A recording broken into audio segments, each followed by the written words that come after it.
So today I was doing a Skype call with a friend of mine in Germany who was giving me some feedback on a manuscript that I was doing.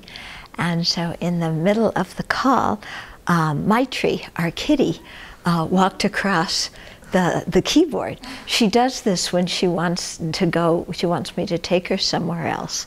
Yeah. So my friend, he goes, "What's that?" You know, what was that? I said, "Oh, it's our kitty Maitri walking across the keyboard." It means, you know, she wants me to give some attention to her. And he stopped and he paused and he said, "Oh, that's so sweet. I was getting so into the discussion on, you know, and all my thoughts about how to do this and make these corrections and da-da-da, that I completely forgot about love and compassion." And he said, because Maitri, the name Maitri means love, you know? So when I said her name was Maitri, he stopped and said, "Oh yes, I have to remember Maitri." And it was so sweet, you know, because she kept on walking back and forth across the keyboard. Yeah, and I told him we had another kitty named Karuna, which means compassion. And so he said, "Oh, that's also very nice. I like to meditate on compassion, on Karuna." So I just sent him pictures of the kitties so that he can remember love and compassion. Yeah, but you know, the whole principles of love and compassion are things that are really fundamental to the Abbey, you know. And by love we mean the wish for others to have happiness as well as the causes of happiness. And by compassion, the wish for all beings, ourselves and others included, to be free of suffering and its causes. And so one of our principal reasons for living here at the Abbey is to train our minds in those two qualities. And it really takes training, doesn't it? You know, we can't tell ourselves, "Oh, I'm going to love everybody." We can't even tell ourselves, "Oh, I'm going to be kind to everybody." Because sometimes, you know, we get mad and it comes up like this. So, you know, we really need to train our mind.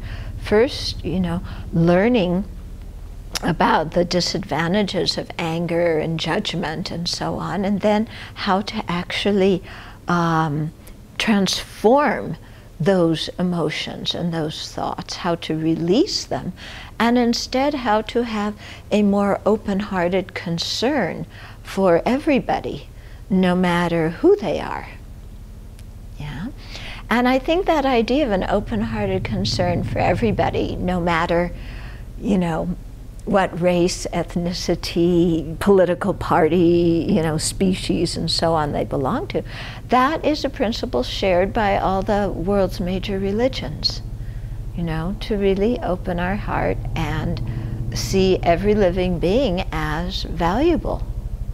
Yeah, whether we like them or not, whether they like us or not, whether we agree or don't agree, you know, to see other living beings as valuable and to remember that they want to be happy and they want to be free of suffering as intensely as we do. And so therefore having an attitude of loving kindness and compassion for them is very, very appropriate. And so the way my friend remembered that today in the middle of this Skype call, because he, you know, emailed me yesterday saying there is a principal problem with the manuscript. And I went, you know.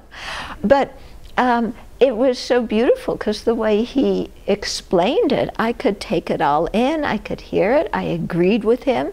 And I think that's because he was explaining it with an attitude of kindness and with care. And not just, you know, "Oh, this is," you know, not like that, but, you know, really out of care. And so I took it that way because his suggestions are very valuable and I think will make the book better.